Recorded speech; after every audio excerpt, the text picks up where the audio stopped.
Good morning, students. Today we are going to revise our democratic politics part, lesson number 6, that is the political parties. Today we are going to revise the various functions of the political parties that are performed in a democracy by these parties. इसमें first आता है कि in most democracies parties contest elections by nominating a person as their candidate in the election। इसमें कहता है कि सभी democracies में जो पॉलिटिकल पार्टीज़ हैं वो अपने एक कैंडिडेट को नॉमिनेट करके इलेक्शन लड़ने का काम करती हैं, यानी दे कंटेस्ट द इलेक्शंस, वो चुनाव लड़ती हैं। दूसरा है कि voters have their opinion and they choose a party which also follows the same, कि वोटर्स के पास अपना खुद का ओपिनियन होता है और वो एक ऐसी पार्टी को चूज करते हैं जिसके मैनिफेस्टो से, जिसकी पॉलिसीज से वो सहमत होते हैं। Parties put forward a multitude of different policies and programmes to ensure that more people identify their opinion with the party and thereafter support it। Parties हैं वो अपना मैनिफेस्टो डिक्लेयर करती हैं, उसमें उन पॉलिसीज़ को वो अनाउंस करती हैं जिसको कि नियर फ्यूचर में if they came into power, यदि वो सत्ता में आती हैं, then they will follow the policies और प्रोग्राम्स, तो वो इन पॉलिसीज़ और प्रोग्राम्स को फॉलो करेंगे। थर्ड आपका आता है कि parties form and run governments, की पार्टीज़ हैं वो सरकार बनाती हैं और उनको चलाती भी हैं। As we noted last year, the big policy decisions are taken by political executive that comes from the political parties. जैसा कि हमने लास्ट ईयर हमारा डेमोक्रेटिक पॉलिटिक्स के पार्ट में पढ़ा है कि major decisions are taken by the political executive, कि जो भी बड़े डिसीजन होते हैं वो पॉलिटिकल एग्जीक्यूटिव्स के द्वारा लिए जाते हैं, जो कि पॉलिटिकल पार्टीज से होती हैं। पार्टीज़ रिक्रूट लीडर्स, पार्टीज़ कहता है कि अपने लीडर्स को रिक्रूट करती हैं।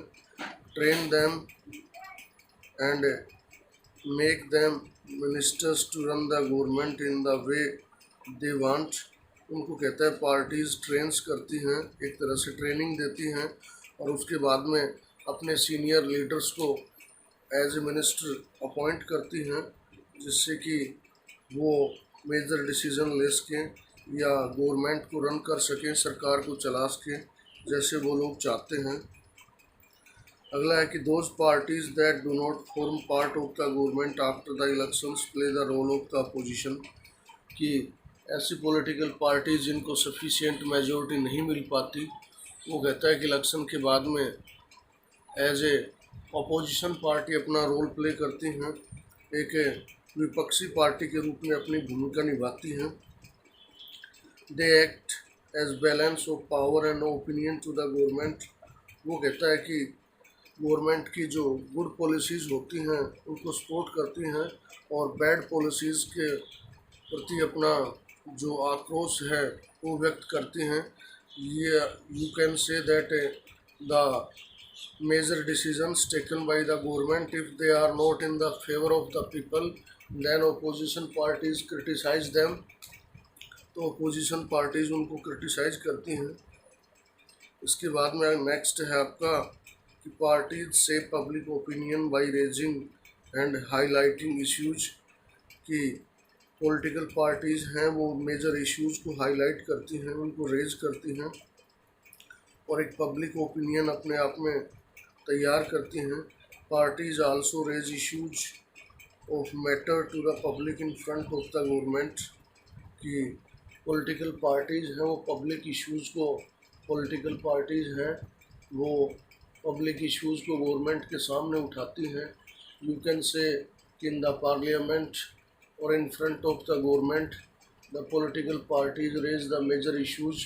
पॉलिटिकल पार्टीज़ हैं वो मुख्य मुद्दों को उठाती हैं major problems that are faced by the common people, उन समस्याओं को जो कॉमन पीपल्स के द्वारा फेस की जाती हैं।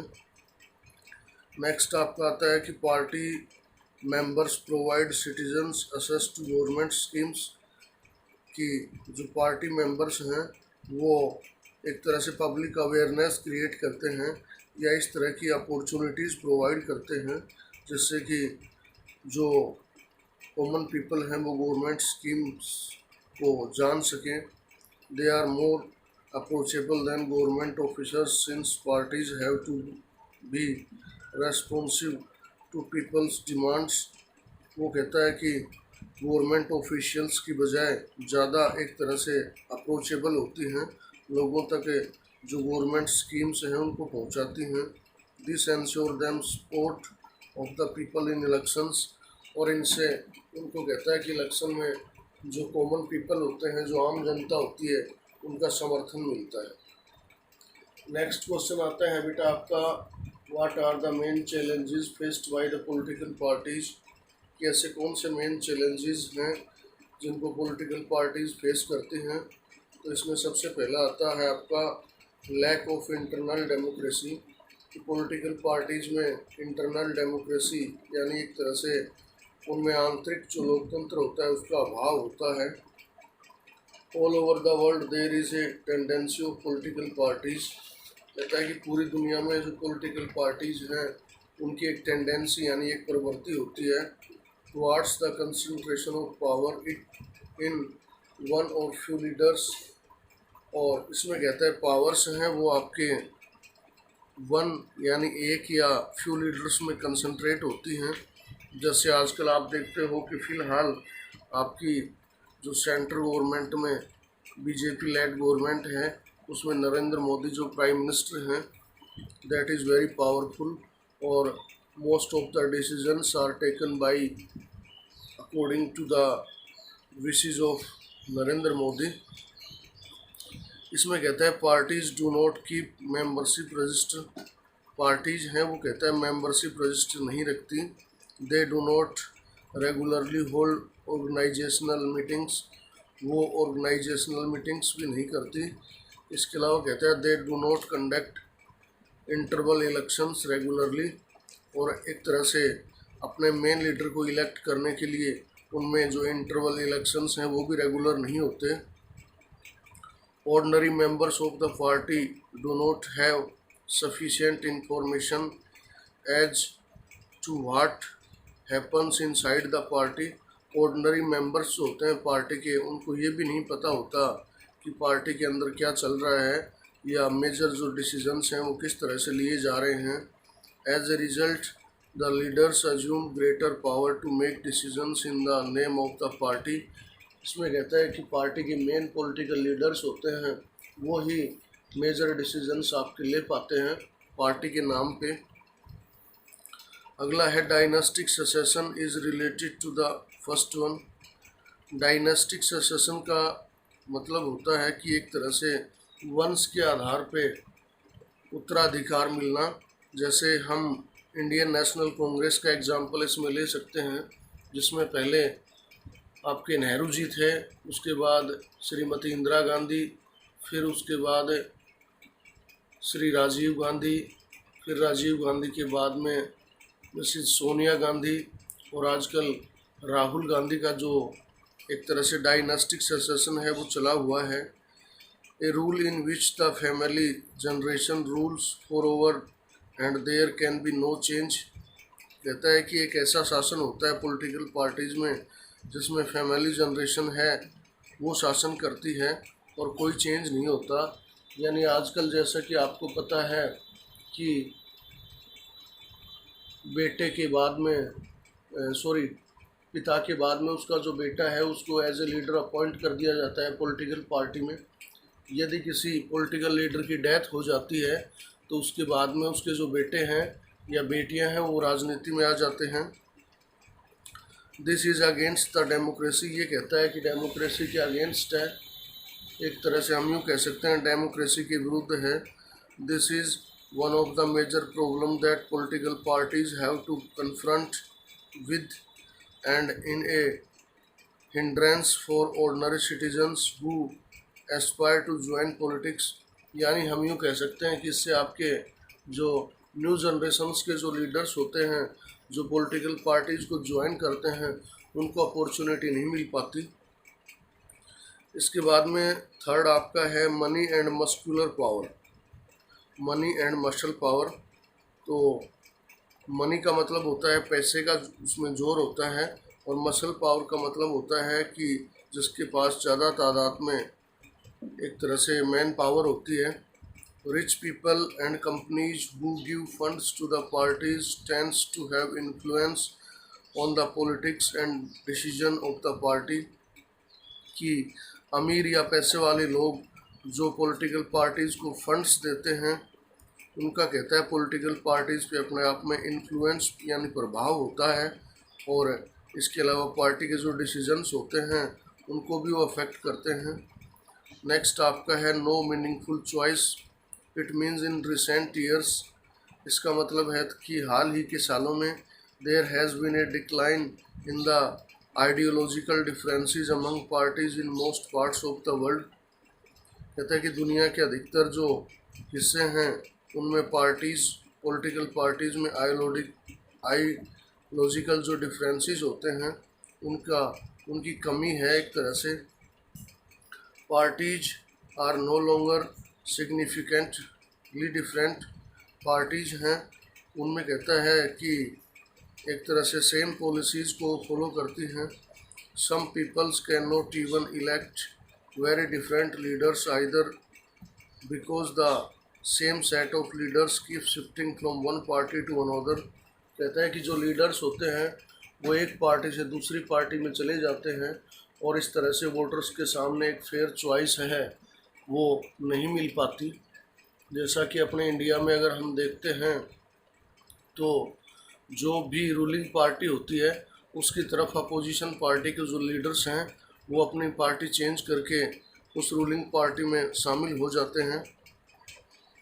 For example the difference between the labour party and the conservative party in Britain is very low. इसका एक एग्जांपल देता है कि ब्रिटेन में आपकी जो कंजर्वेटिव पार्टी है या दूसरी जो लेबर पार्टी है उनके बीच में बहुत कम डिफरेंस है। अगला है casteism and religion have always been challenge. अपने आप में कास्टिज़म यानी जातिवाद और रिलीजन धर्म है, ये भी एक मेन चैलेंज है। People prefer to vote for the representatives of their own caste and religion. लोग हैं वो अपनी ही जाति के, अपनी ही कास्ट के या अपनी ही रिलीजन के, अपने ही धर्म के लोगों को वोट देना है वो पसंद करते हैं। जैसा कि एट प्रेजेंट हम इंडिया की बात करें तो इंडिया में आपकी जो बीजेपी है ये हिंदुत्व के सिद्धांत पे चलती है, यानी जो हिंदूज हैं उनको ज़्यादा इम्पोर्टेंस देती है। नेक्स्ट क्वेश्चन आता है आपका suggest some reforms to strengthen so that they perform their functions well. कि ऐसे सम सजेशंस यानी कुछ आपको सुझाव देने हैं जिससे कि जो पार्टीज़ है वो अपने फंक्शंस को वेल परफॉर्म कर सकें। पहला इसमें कहता है there has to be a mechanism to check the information given by a candidate for the election in his affidavit is correct and true. कि एक इस तरह की व्यवस्था होनी चाहिए कि जो भी कैंडिडेट इलेक्शन लड़ता है उस टाइम पे वो जो एफिडेविट देता है उसमें जो भी इंफॉर्मेशन है वो आपकी करेक्ट एंड ट्रू हैं, यानी सही हैं और सत्य हैं। There has to be a mechanism for elected members to dissent without needing to defect and losing their seat. एक इस तरह की व्यवस्था भी होनी चाहिए कि इलेक्टेड जो मेंबर हैं वो उनको एक इस तरह की असहमति से अगर लोग उनको ना चाहें तो वो अपनी सीट छोड़ दें। Internal elections have to be held for all decision making position of party with a transparent list of voters. कहता है कि एक ट्रांसपेरेंट लिस्ट ऑफ वोटर्स के थ्रू इंटरनल इलेक्शंस हैं वो पॉलिटिकल पार्टी में होने चाहिए जिससे कि मेजर जो डिसीजंस हैं वो लिए जा सकें। अगला है कि initiatives have to be taken to stop the flow of illegal money, कि इलीगल जो मनी है यानी ऐसे रिच लीडर्स से या रिच जो इंडस्ट्रियलिस्ट से जो चंदा लिया जाता है, जो फंड्स लिए जाते हैं, उसको स्टॉप करने का भी प्रोविजंस होना चाहिए। To political parties during election, चुनाव के दौरान जो पॉलिटिकल पार्टीज हैं उनको रिच इंडस्ट्रियलिस्ट से कोई हेल्प ना मिल सके। नेक्स्ट आपका आता है कि what is a political party. तो इसका लेसन का कंसेप्ट भी है और सबसे पहला क्वेश्चन ये बनता है कि ये political party is a group of people, कि पॉलिटिकल पार्टी एक लोगों का ऐसा समूह है हु कम टुगेदर, जो कि एक साथ आते हैं, टू कंटेस्ट इलेक्शंस, चुनाव लड़ने के लिए, and hold power in the government, और सरकार में सत्ता हासिल करने के लिए। A political party has three important components, किसी भी पॉलिटिकल पार्टी के थ्री इम्पोर्टेंट जो कंपोनेंट्स होते हैं उसमें पहला है पार्टी लीडरशिप, यानी पार्टी का जो मेन लीडर है वो कौन है।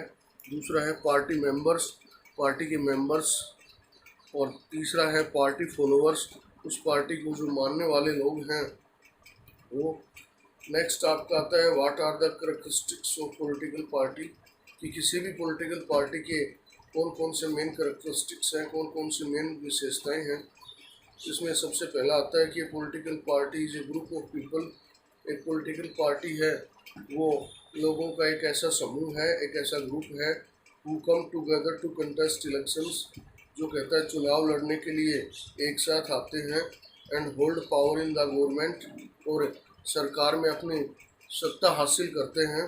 अगला कहता है they agree on some policies and programmes for the society, कि सोसाइटी के लिए वो कुछ पॉलिसीज़ और प्रोग्राम्स पे एग्री होते हैं, एक तरह से सहमत होते हैं, with a view to promote the collective goods, एक साझा हित को आगे बढ़ाने के लिए।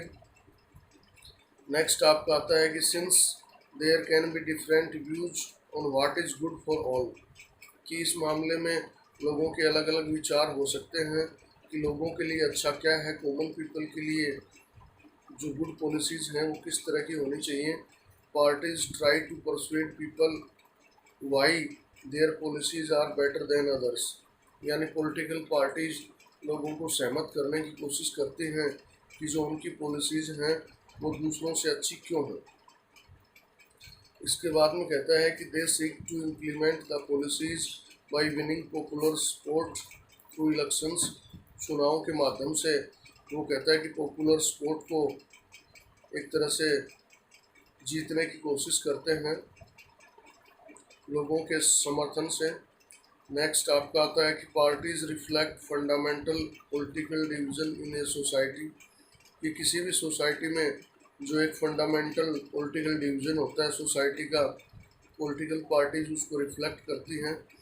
Parties are about the part of a society and thus involve partnership, parties हैं वो अपने आप में कहता है कि सोसाइटी का एक पार्ट होती हैं और लोगों में पॉलिटिकल जो अवेयरनेस है वो क्रिएट करने का काम करती हैं।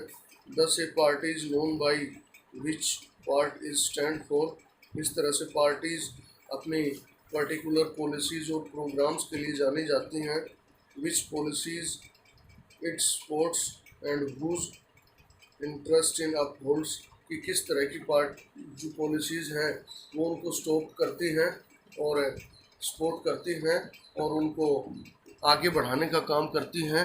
I think it is sufficient for today. Thank you, have a nice day.